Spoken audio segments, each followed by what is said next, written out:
তাদেরকে good evening. তোমরা তো গাই, আজ আমি তোমাদের সঙ্গে একটা জিনিস শেয়ার করতে চাই।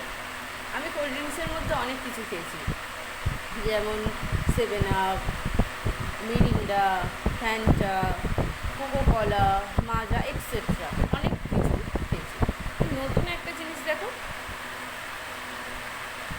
ক্যাম্পা। ক্যাম্পা এগুলো একেবারে মার্কেটে এই রিসেন্ট কিছুদিন হলো মার্কেটে এই ক্যাম্পা এসছে। দেখো তোমাদের ওখানে কাদের কাদের ওখানে ক্যাম্পা উঠে গেছে, মানে ক্যাম্পা এসেছে, তোমাদের ওখানে কাদের কাদের ওখানে ক্যাম্পা পাওয়া যায়, তোমরা আমাকে কমেন্ট করে জানাতে পারো। দেখো এইটা কিছুটা ভাই ফ্যানটা, ওই অরেঞ্জ কালার যে ফ্যানটা হয়, ফ্যানটার মধ্যে থেকে আমি খেলাম, খেয়ে আমার দেখে উঠে গেল। দেখো ভালোই খেতে গাইস, খুব বেশি একটা দাম না। দেখো অনলি 10 রুপিস।